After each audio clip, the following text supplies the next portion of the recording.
এই হচ্ছে iQZ7 Pro।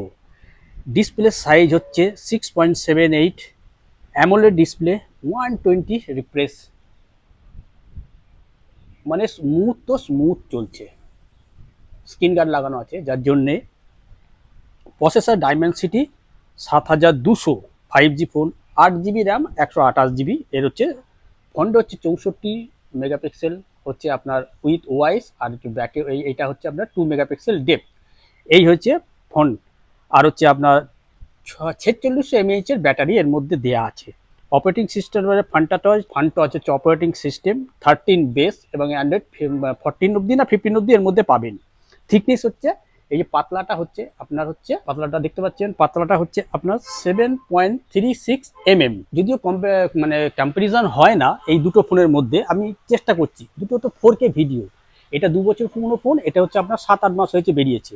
এবার এই দুটো ফোনের মধ্যে কম্পারিজন তো করা তো যায় না, তাই না? ক্যামেরা কম্পারিজন হয় না, কারণ কোথায় আছে 64 মেগাপিক্সেল, কোথায় ক্যামেরা, আর কোথায় যে 200 মেগাপিক্সেল ক্যামেরা। তবুও আমি চেষ্টা করছি যে দেখানো যে দামি ফোন আর কমা ফোনের মধ্যে পার্থক্যটা কোথায় আছে। দুটো যে ভিডিও আমি করব এরকম ভার্টিক্যালে করব, তাহলে পরে আপনার পরিষ্কার ক্রিস্টাল ক্লিয়ার হয়ে যাবে যে কেমন কি ভিডিও ক্যাপচার করে হচ্ছে iQZ7 Pro 4K 30fps করবো এটাতে। এটা যেহেতু 30fps হায়ার দেওয়া আছে, আর এটাতেও করবো 4K 30fps। তো দেখা যাক দুটো ভিডিও ক্যাপচার করে কেমন হয়। কোথায় 22,000 টাকা, 22, এখন তো ধরুন মোটামুটি এটা দাম পেয়ে যাবেন আপনারা যদি কার্ডমার্ড লাগিয়ে এটাতে করেন, আর বিগ বিলিয়ন ডেতেগুলো 15,000 টাকার মতো পেয়ে যাবেন। আর এটা 1.5 লাখ টাকা, 512GB। ঠিক আছে, তো চলুন দেখে নেওয়া যাক এর ভিডিও কোয়ালিটি। তারপরে যেটুকুনি বিস্তারিত বলার তো বলছি। ইন হ্যান্ড ফিল ভালো, পাতলা ফোন, প্লাস্টিক বডি ফ্রেম, সব ঠিক আছে। এটা একটু মোটা ফোন, ওজনটা তো এর মানে 192 গ্রাম ওজন এটা iQ, আর এটা হচ্ছে আপনার 215 গ্রাম ওজন, 215 গ্রাম না 18 গ্রাম ওজন। তো দুটোর মধ্যে ক্যামেরাটা দেখা যাক, দেখে নিন একবার কেমন দেখতে লাগছে। আলো আলোর বিপরীতে যদি ভালো লাগে দেখতে, বুঝতে পেরে যাবেন। 4K 30fps যেটুকুনি হেঁটে এলাম তাতে কেমন নিয়েছে দেখুন। একবার ঘুরছি। 2 বছর পুরনো ফোন, 2 বছর পুরনো ফোন, 2023 অক্টোবরে মানে রিলিজ হয়েছে, 2 বছর হতে চলবে। কেমন ক্রিস্টাল ক্লিয়ার নিয়েছে 4K 30fps, তাহলে বুঝতে পেরে যাবেন iQZ7 Pro ভিডিও কোয়ালিটি। একবার দেখে নিই ভিডিওটা কেমন ক্যাপচার করছে। এখানে ভিডিওটা আমি ক্যাপচার করে সেটাই আপনাদের দেখাচ্ছি। দেখতে পাচ্ছেন কেমনটা ক্যাপচার করেছে iQZ7 Pro। তো দেখুন এখন সেটের তলায়, যদি রোদে যায় দেখুন তো কেমন ব্লারটা ঠিক নিয়েছি কিনা একবার দেখুন তো।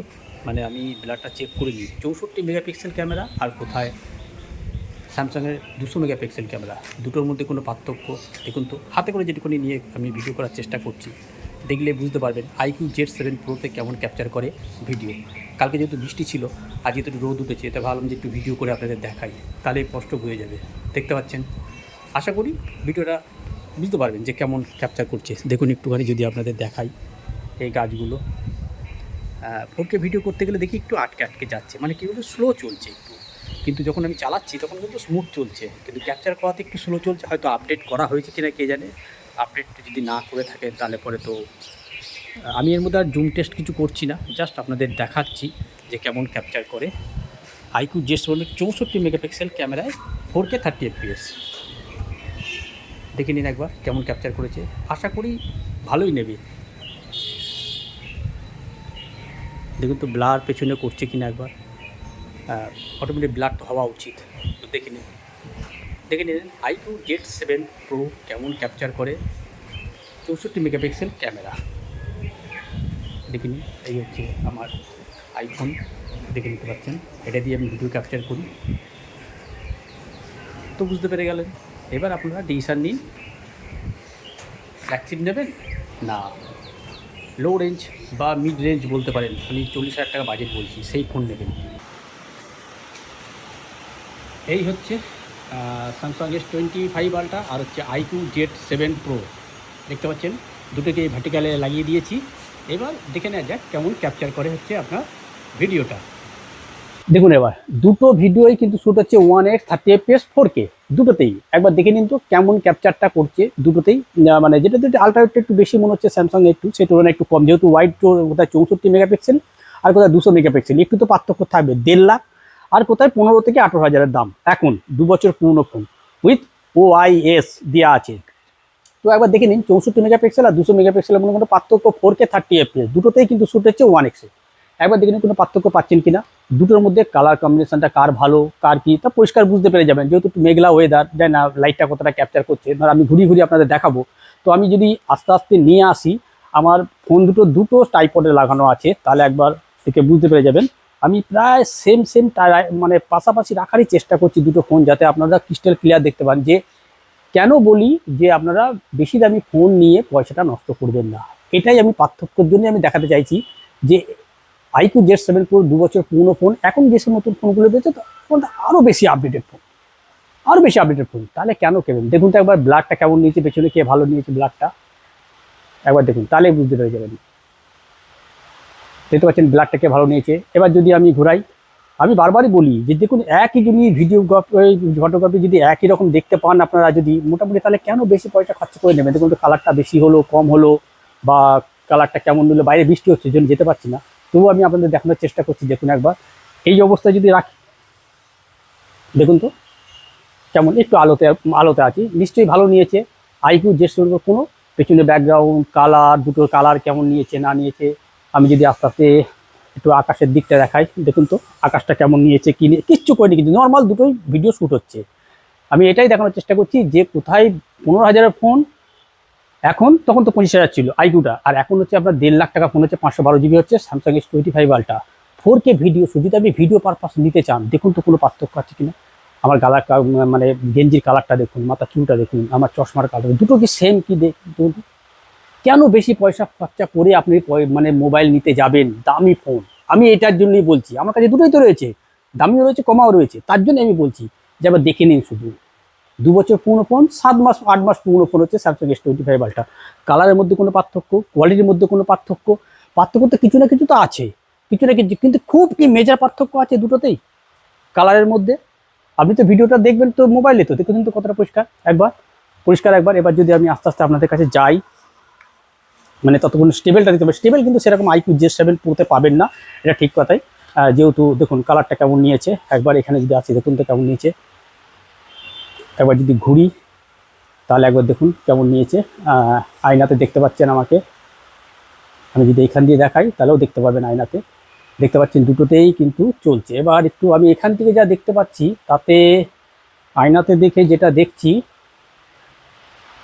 একটু কাছে নিয়েছে স্যামসাং, তাই না? সেই তুলনায় একটু পেছনে নিয়েছে হচ্ছে মানে হচ্ছে আপনার iQOO। যেহেতু মানে দুটো মেগাপিক্সেলের একটুতে এদিক ওদিক থাকবেই, দুটোই রেকর্ডিং হচ্ছে দেখতেই পাচ্ছেন। এবং দুটোই যত আমি কাছে যাচ্ছি, দেখুন একটু আগে পিছু করা আছে ফোন দুটো, আমি একই টাইপের রাখার চেষ্টা করেছি আর কি। ঠিক এবার একটু কাছ থেকে না, এটা একটু অন্ধকার লাগছে, এটা একটু লাইট বেশি মনে হচ্ছে iQOO-তে, তাই তো। তো এবার স্টেবেলটা দেখুন তো, যদি একটু দূরেই স্টেবেলটা কতটা আছে, তাহলে বুঝতে পেরে যাবেন কোনটাতে স্টেবেলটা বেশি আছে। জাস্ট আপনাদের দেখানোর জন্য যে দামি ফোন খবর মধ্যে যদি ভিডিও যদি আপনারা দাঁড়িয়ে থেকে করেন, ট্রাইপডে রেখে যদি ভিডিও করেন, তাহলে কম দামের ফোন তো আপনি বেস্ট ভিডিও ক্যাপচার করতে পারবেন এবং ফটো যথেষ্ট ভালো ক্যাপচার করতে পারবেন। 2 বছর ফোন, পুরোনো ফোন হচ্ছে iQOO। এখন যদি একটু আপডেটেড ফোন নেন, আপনি 40,000 টাকা দিয়ে দাম যদি খান, তো বেস্ট কোয়ালিটি পেয়ে যাবেন। দরকার আছে স্যামসাং S25 আলট্রা নেওয়ার? চিন্তা করুন আপনারা। এবার বলুন কেমন দেখলেন স্যামসাং S25 আলট্রা আর হচ্ছে iQOO Z7 Pro ভিডিও। দুটো ফোনের মধ্যে কোনো পার্থক্য দেখতে পেলেন একটু আধটু ছাড়া? তাও আমি আপনাদের দেখালাম বলেই বুঝতে পারলেন যে এর ভিডিও আর এর ভিডিও, কারো কাছে যদি একটা থাকে তাহলে আপনি কিছু বুঝতে পারতেন। 4K 30fps, 4K 30f, 1.5 lakh টাকা, 15,000 টাকা, দুটোর মধ্যে ভিডিওর পার্থক্য।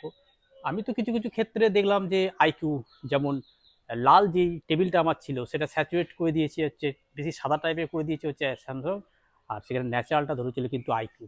তো দুটো ফোনের মধ্যে পার্থক্য কী আপনারা বলুন? দুটো ফোনের মধ্যে কি পার্থক্য পেলেন? কেন কিনবেন 1.5 লাখ টাকার স্যামসাং, আর কেন কিনবেন না 15,000 টাকার iQOO?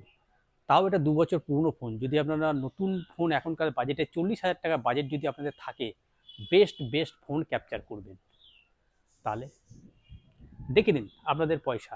যে যারা নেওয়ার তারা নেবেই, ঠিক আছে, তারা কিন্তু দুদিন বাদেই পস্তাবে, বাধ্য পস্তাতে, যেমনটা আমার সাথে হয়েছে। আমার কাছে আছে তো, আমি তো বুঝতে পারছি যে কেন নিলাম, কেন আমি অন্য কোনো ফোন ট্রাই করলাম না। 40-50 হাজার টাকার মধ্যে কেন 1.5 লাখ টাকা নিতে গেলাম? 50,000 টাকা বাজেটে হলে পর আমি 3খানা ফোন ইউজ করতে পারতাম 3টে কোম্পানির। তো পয়সা আপনাদের দেখে নিন আপনারা, মানে এবার আপনার যদি কিছু পয়সা কী করবেন বুঝে না উঠতে পারেন তাহলে সেটা আলাদা কথা, আর তা নাহলে আমি বলবো।